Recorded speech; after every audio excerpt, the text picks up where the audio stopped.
Israel Hamas युद्ध को 15 महीने से ज्यादा का वक्त हो चुका है, लेकिन अभी तक शांति नहीं आ सकी है। इजरायली सेना लगातार गाजा में अलग अलग ठिकानों पर बमबारी कर रही है। हमास के दोनों चीफ कमांडरों के मारे जाने के बाद भी हमास के लड़ाकों ने अभी तक इजरायली सेना के आगे हार नहीं मानी है।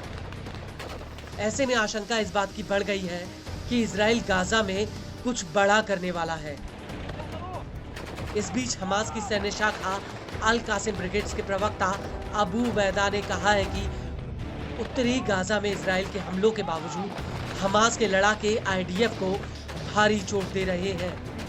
पिछले 72 घंटों में आईडीएफ और हमास के बीच भीषण जंग हुई है, जिसमें आईडीएफ के 10 सैनिक मारे गए जबकि दर्जन भर लोग घायल हुए हैं।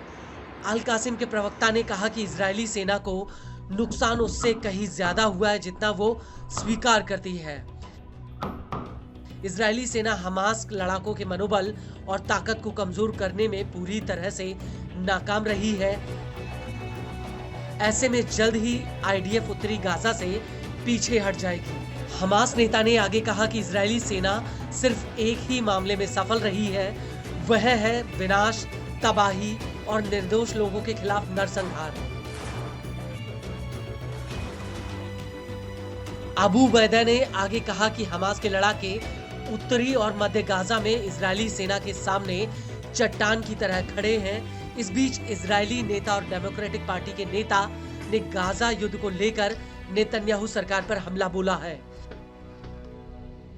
दरअसल इजरायली नेता यायर गोलान का कहना है कि इस युद्ध को बहुत पहले ही खत्म हो जाना चाहिए था।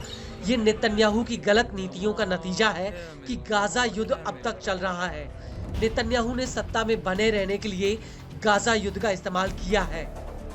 हाल ही में एक इंटरव्यू में गोलान ने इजरायली सरकार से युद्ध को खत्म करने और दोनों पक्ष में जान लेने वाली गैर जरूरी खून खराबे को रोकने की अपील की थी। इजरायली न्यूज एजेंसी हारेट्स ने भी नेतन्याहू और उनकी सरकार से गाजा में इजरायली बंधकों की रिहाई को लेकर एक समझौता करने पर जोर दिया था।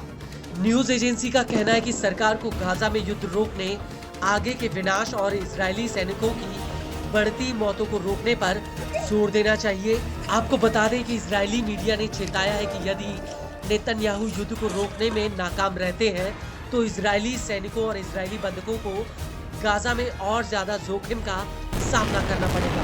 इसके अलावा इजरायली मीडिया ने गाजा में पूरी तरह से कब्जा किए बिना घुसने और बाहर निकलने की सेना की रणनीति को लेकर जमकर घेरा है।